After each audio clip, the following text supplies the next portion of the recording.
तो अभी आप मध्य प्रदेश के मुख्यमंत्री डॉक्टर मोहन यादव को सुन रहे थे। बिहार विधानसभा चुनाव में स्टार प्रचारक के तौर पर मधेपुरा में वो एक चुनावी सभा को संबोधित कर रहे थे। खबरों में आगे बढ़ते हैं। खबर कटनी से है। बीजेपी नेता हत्याकांड में बड़ा अपडेट सामने आया है। पुलिस ने आरोपियों का शॉर्ट एनकाउंटर किया है। बीजेपी नेता नीलेश रजक की हत्या का यह मामला है। हत्या के बाद से ही दोनों आरोपी फरार थे। आरोपी प्रिंस जोसेफ और अकरम का शॉर्ट एनकाउंटर किया गया। बहोरीबंद के कजरवारा इलाके में ये एनकाउंटर हुआ। एनकाउंटर के बाद पुलिस ने दोनों को दबोचा। इलाज के लिए जबलपुर लाए गए दोनों आरोपी लव जिहाद का विरोध करने पर हत्या हुई थी।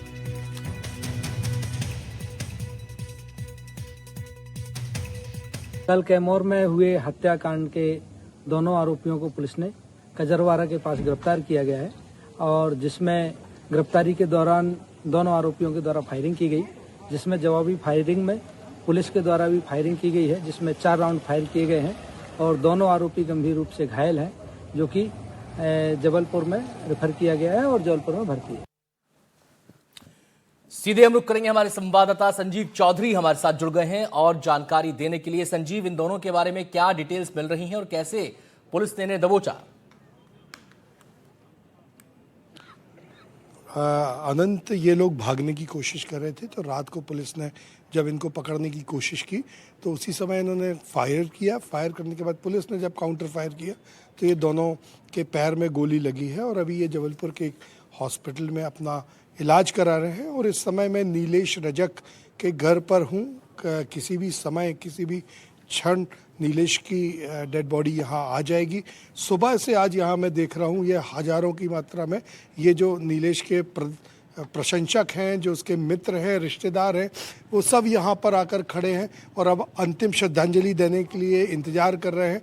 किसी भी समय यहाँ पर आएगी। नीलेश ने एक वो काम किया था जो गौ सेवक करते हैं, उसके साथ साथ एक लव जिहाद को जो बचाने की कोशिश की थी।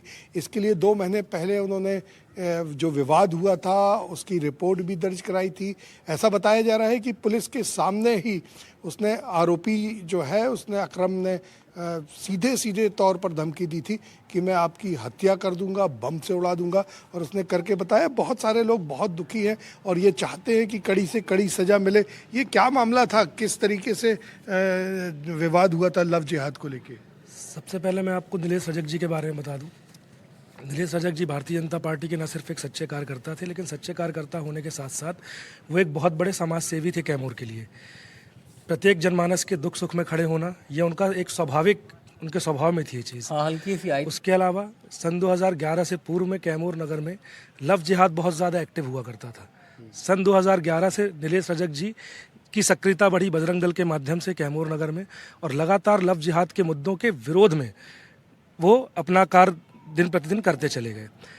उनका उद्देश्य रहता था कि हिंदू समाज, हिंदू परिवार और हिंदू मातृशक्ति और हिंदू बहनों के ऊपर यदि किसी भी प्रकार का कोई भी संकट आता था, इस कैमूर के अंदर सबसे पहला व्यक्ति यदि कोई होता था जो उसके खिलाफ आवाज़ उठाता था, जो सबसे पहले स्टेप आउट करता था, तो हमारे नीलेश रजक जी हुआ करते थे।